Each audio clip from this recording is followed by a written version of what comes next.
if you want to be a part of this band, you better drop your part of the tour and come back. We're starting to record. So I did. And that was the album that I had little to no input in as a songwriter. Picture this: two men locked in a hotel room during the LA riots, forced together by armed guards on the roof and a citywide curfew. One was a British guitarist who'd been manipulating behind the scenes for years. The other was an American vocalist who'd just been pushed out of the most successful band he'd ever known. What happened in that room would resurrect one of rock's biggest dynasties, but it couldn't heal the wounds that would eventually tear it apart forever. This is the story of Foreigner, the British-American rock band that sold over 80 million records worldwide, dominated the charts for decades, and built a $140 million empire. But behind those arena-filling anthems like I Wanna Know What Love Is,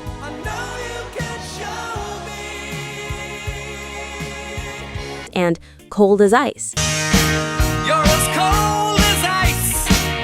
lies a tale of creative brilliance poisoned by ego, betrayal, and a pattern of kicking out original members that would make even the most ruthless corporate boardroom blush. Born from the ashes of failed British bands in American Dreams in 1976, Foreigner would become one of the most successful rock acts of all time. But success came at a devastating cost, leaving a trail of bitter lawsuits, health battles, and broken friendships that continues to this day. The story begins with Michael Leslie Jones, born December 27, 1944, in Portsmouth, England. By the mid-1970s, Jones had already lived several musical lives. He'd worked as a session guitarist in France, writing songs for Johnny Hallyday, and befriending the Beatles during their 1964 tour. Johnny Hallyday, who was the French Elvis, and happened to be on a show with the Beatles. He'd been in Spooky Tooth, played guitar on George Harrison's Dark Horse album, and was desperately searching for the right combination of musicians to create something unprecedented. Jones had a vision that was revolutionary for 1976. A band that would blend British musicianship with American vocal power and radio sensibility. The concept was brilliant. By having both British and American members, they would be foreigners in any country they played. It was this concept that would give the band its name and its unique identity. In early 1976, while seeking a lead singer, Jones discovered Lou Gramm, the powerful vocalist from Rochester, New York's Black Sheep. Gramm had given Jones a copy of Black Sheep's album when Spooky Tooth played Rochester, and Jones was immediately struck by the voice. I carried the two Black Sheep albums with me, and we met all the guys at Spooky Tooth, and as fate would have it, I gave the two albums to Mick. When Black Sheep's tour with Kiss was cut short by a devastating van accident that destroyed their equipment, Jones saw his opportunity and invited Gramm to New York for an audition. The chemistry was immediate. From the start, Mick and I hit it off in our first songwriting session. The chemistry. Jones and Gramm began writing together, creating music that combined Jones's sophisticated British rock sensibilities with Gramm's raw American power. They assembled a formidable lineup. Ian MacDonald on keyboards and woodwinds, formerly of King Crimson, bassist Ed Gagliardi, drummer Dennis Elliott, and keyboardist Al Greenwood. But even before their first album was released, the seeds of future conflicts were being planted. Jones was clearly the band's leader and primary creative force, but he was also a control freak who would eventually view every other member as replaceable. This mentality would define Foreigner's entire history. In 1977, Foreigner released their self-titled debut album, and the music industry was stunned. The album spawned two massive hits, Feels Like the First Time and Cold as Ice, both reaching the top 10. But it wasn't just the singles.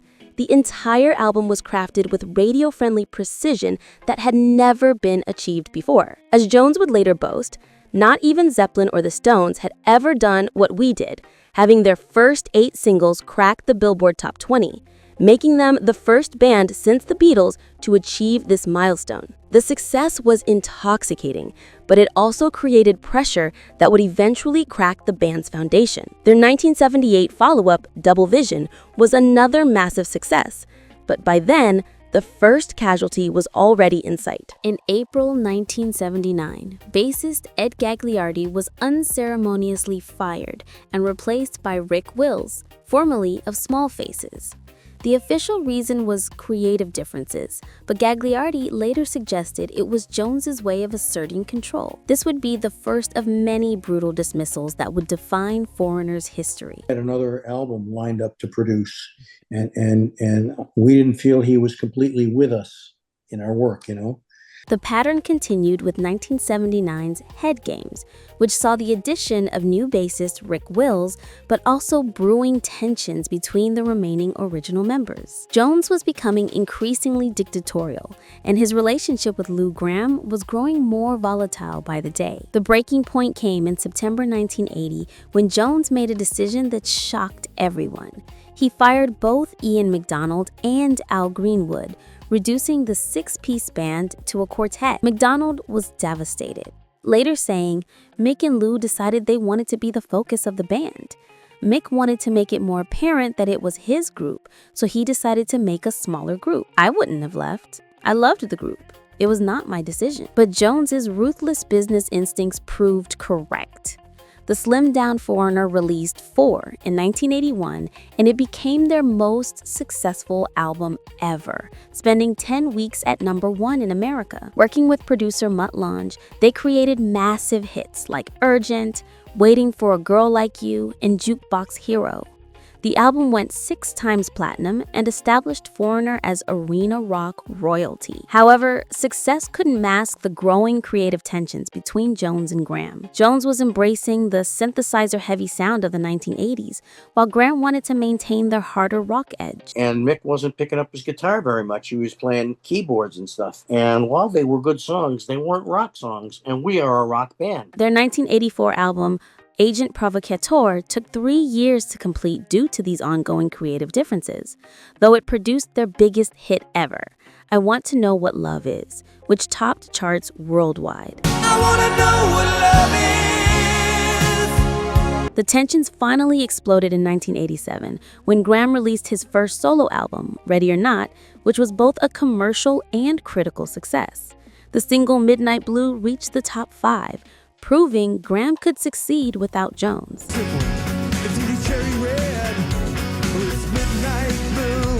This drove him into a jealous rage, and their relationship became increasingly toxic. By 1990, Gramm had had enough, and in a shocking decision, he left Foreigner to form Shadow King and focus on his solo career. I just decided that I didn't want to be in a band like this anymore, you know, and I gave my notice and left. For many fans, this was the end of the real Foreigner. Jones replaced Gramm with Johnny Edwards, formerly of Montrose, but their 1991 album, Unusual Heat,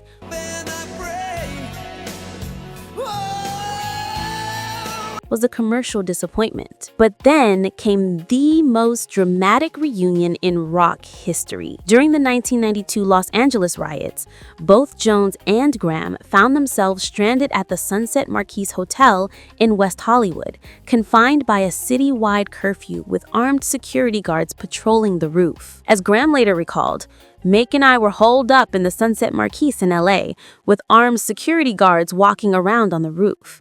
It was a little weird, to say the least. Forced together in this surreal situation, they decided to work out their differences and revive their partnership. Gramm rejoined Foreigner, and they released new material that showed their creative chemistry was still intact. But the reunion was short-lived. By the late 1990s and early 2000s, the relationship had deteriorated again. The final straw came in 2003 when Gramm left for good, citing Jones's suppression of his creativity. As Gramm later explained, he wasn't necessarily doing the job the way he used to do it, and he was suppressing a lot of my creativity. Just sing your parts, Lou. After contributing to just about every hit song that the band had released in 20-some years, to be reduced to just a non-creative part, just the singer, didn't sit well with me. And that was the album that I had little to no input in as a songwriter. In 2005, Jones recruited Kelly Hansen, formerly of Hurricane, as Foreigner's new lead vocalist. Hansen would prove to be remarkably talented and dedicated, spending 20 years with the band and helping maintain their status as a major touring act. But he was never fully accepted by some fans who viewed him as an imposter. The situation became more complicated as Jones's health began declining. I didn't know who I was.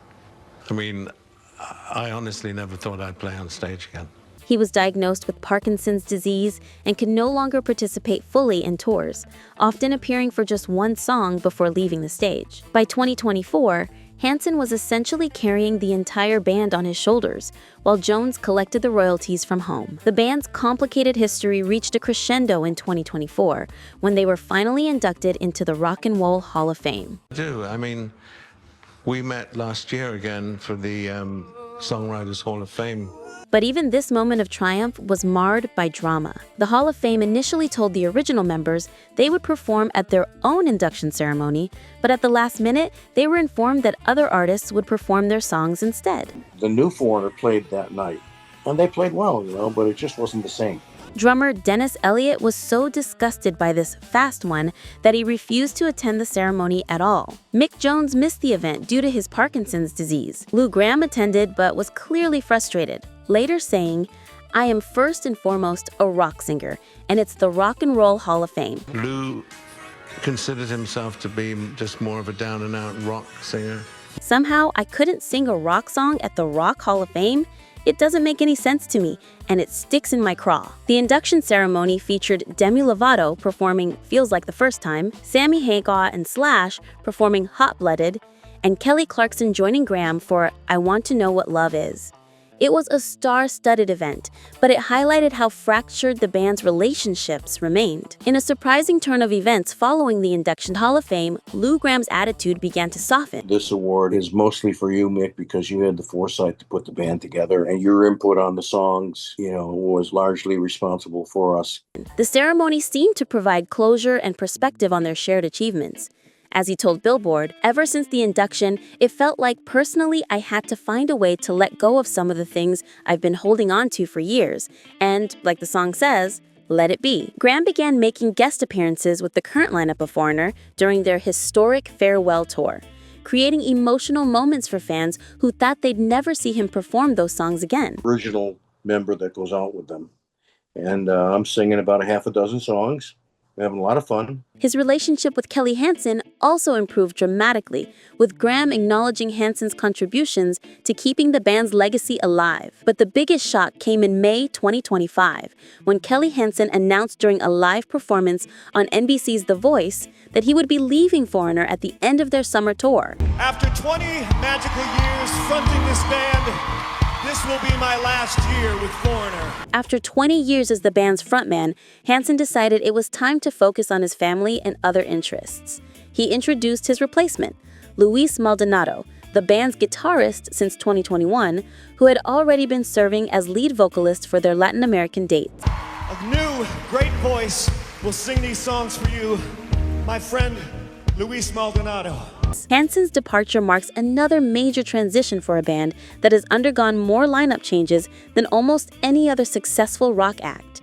With Hansen gone and Jones largely sidelined by Parkinson's disease, Foreigner faces questions about its future identity and relevance. The financial success of Foreigner has been staggering despite all the internal turmoil. The band's catalog continues to generate massive royalties, with their greatest hits still receiving heavy radio play worldwide. Their collective net worth is estimated at $120 to $140 million, with Mick Jones holding the largest share at approximately $50 million, due to his songwriting credits and ownership of the band name. Graham's net worth is estimated at $40 million, largely from song royalties and his solo career. Kelly Hansen accumulated approximately $10 million during his 20-year tenure, while other members have earned millions from touring and recording royalties. The band's real estate holdings are substantial. Mick Jones owns significant properties in New York and the UK, valued at around $20 million. Lou Gramm reportedly holds California properties worth nearly $10 million. Even the current members have built impressive wealth, with private estates valued between $3 and $6 million each. But money can't heal the personal wounds that define Foreigner's legacy. The pattern of firing original members, the toxic relationship between Jones and Graham, and the ongoing questions about authenticity have overshadowed their musical achievements. Foreigner's influence on rock music cannot be overstated. They pioneered the arena rock sound that dominated the 1970s and 1980s, and their songs have been covered by countless artists. Their collaboration with legends like Mick Jagger and David Bowie, along with their influence on artists such as Bryan Adams and Shania Twain, showcase a legacy built on both talent and smart business decisions. decisions. Their ability to craft radio-friendly rock anthems while maintaining credibility among serious music fans was unprecedented. Songs like Jukebox Hero, Urgent, and I Want to Know What Love Is became cultural touchstones that defined an era of American rock music. As Foreigner continues their farewell tour with Luis Maldonado as their new frontman, they face the challenge of maintaining relevance without any original members except the largely absent Mick Jones. The band's upcoming 50th anniversary in 2026 will mark a remarkable achievement, but it will also highlight how little remains of the original vision that created their success. 50th anniversary this year of the Foreigner 4 album. Mick would be touring with them. I'm not sure you know, but he's not in good health. The story of Foreigner serves as both inspiration and cautionary tale. They prove that with the right combination of talent, ambition, and business savvy, it's possible to build a rock empire that generates wealth for decades. But they also demonstrated how ego, control, and the inability to share credit can poison even the most successful partnerships. Today, as Luis Maldonado prepares to carry the Foreigner legacy forward, the band continues to draw massive crowds to their concerts. Bands still sing along to every word of songs written nearly 50 years ago, proving that great music can transcend the personal dramas of their creators. Whether Foreigner can successfully transition to this new era remains to be seen, but one thing is certain: the British-American rock dynasty that began in a New York City rehearsal room in 1976 has left a mark on popular music that will endure long after all the personal feuds are forgotten. Their $140 million empire, built on a foundation of brilliant songs and bitter rivalries, stands testament to both the power of great rock music and the price of success in the music industry.